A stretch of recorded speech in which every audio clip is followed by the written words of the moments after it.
Okay. So, yo, what's up, everybody? Okay. On the virtual space and virtual wilderness, welcome to. I just realized I went live. Okay. I wanted to go live because I want to show you some stuff on real time. So, I was invited to watch the Board of Public Safety meeting today, and I accidentally. I'm going to go ahead and push play so you can see what I just stumbled upon. I accidentally stumbled upon this public Board of Public Safety meeting. Okay. I thought July 2025. Let me see. I'm going to go over here. I'm going to let that play in the background. I'm going to look. I thought there was a recording law that just passed last year.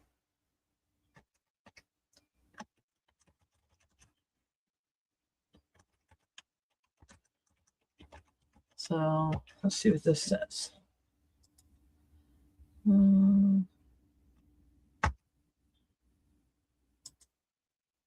Recording. Yeah, there it is. Okay. Is it sharing? Nope. Let me do this. Share. I'm going to put it over on this other side so I can see. Okay. So July 2025, Indiana recording meeting requirements.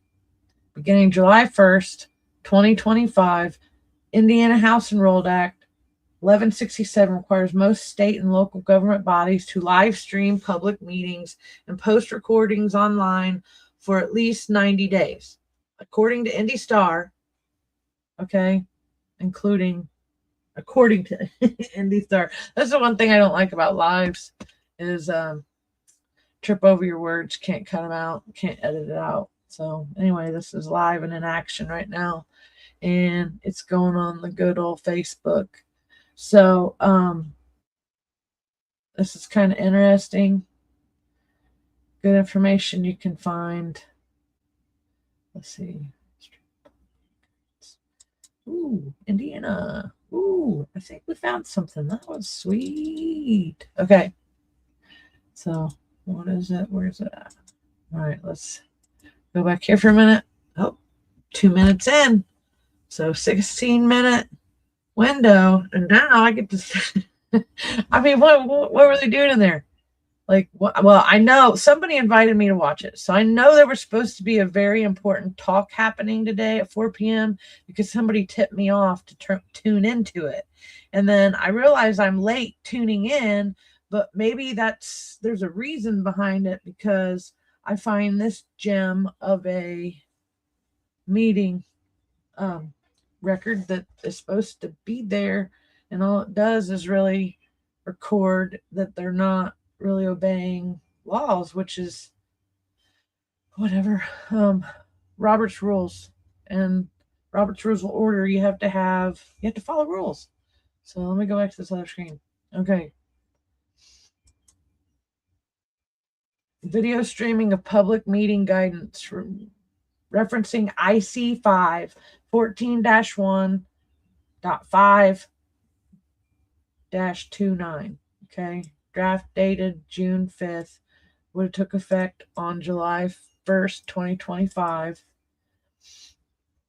So it's there. Governing bodies of state agencies, governing bodies that are not state agencies. So I guess it just depends on who they are. I would think that they would have to go live and record it. But some people around here, some of our appointed officials don't feel like they have to obey the same rules that we do. And I don't feel like some of the stuff that we do is so much threatening, as some of them know that they've done some things wrong. So when we ask them questions, they get really, really defensive and then start calling us the bad people. Oh, we're so bad because we want a legal document that tells us the truth. Oh, Lord, help it. Help us. Okay. I mean, come on now. If I gotta obey laws, they gotta obey laws. So we'll be talking about some other stuff tonight on the two chicks. Let's see. Okay, got us a howdy over here. See, people like me. Even if I am not that threatening, I'm kind of blunt and I'm really honest. And that's just, I'm in my feral 40s. I mean, come on, guys. My name's not even popping up there right now, is it? Is it because I showed that? Okay, that's why. I couldn't see my name. Okay. Howdy, Terry.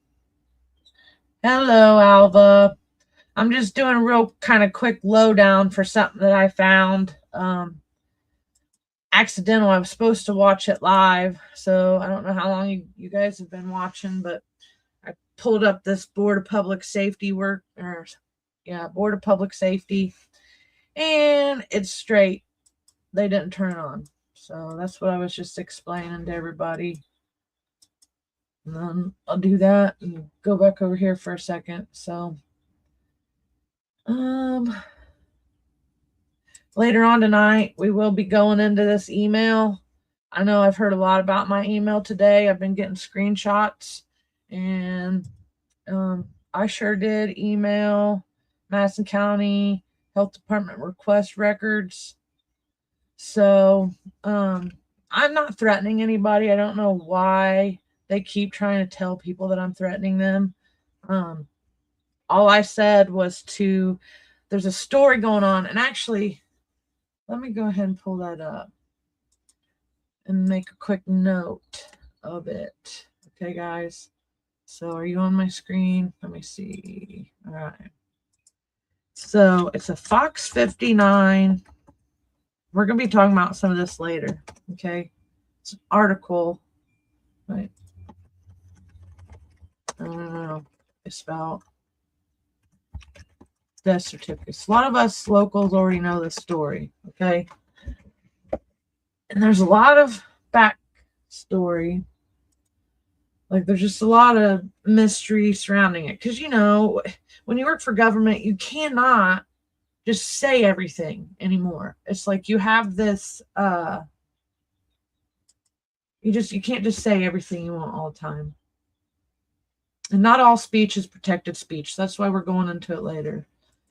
It might help if I put in the city. So it's been a long day. It has been a long day. Okay. So see here, this gives you a timeline. Okay. May 17th. So that article that he was sharing, that Ryan Traub was sharing, and I'm not going to go pull all this stuff up. Nope. So let's go back up. See, I was kind of talking. So here, yeah, let's go back here real quick since you're just tuning in. Yeah, like they're not turning their stuff on. And then I was going to show about that Catherine story from Fox 59. It's like 8 months after she'd already stepped out of the office. She quit in November 2022. So that's the root of the origin of what Traub is arguing with her about today and fighting with everybody online. But make sure if you stumble across it by chance, let him know that there's an NDA, so he's crossing lines there. And then she quit in November 2022. So the aught that he has starts there. But we'll talk about that later. So I hope you guys can tune in. Until then, kind of Google some stories about it so you can see the timeline of missing death certificates was after Catherine left, and she was the deputy coroner anyway. So I'm not sure why they would keep blaming her for this one incident, because when people pass away, they call the coroner, or they call the coroner's office. And then November 22, Dr. Troy Abbott was in charge. Okay. So shame shifting or blame shifting and scapegoating is real in Madison County. And I guess when you try to defend yourself to it, that becomes a threat.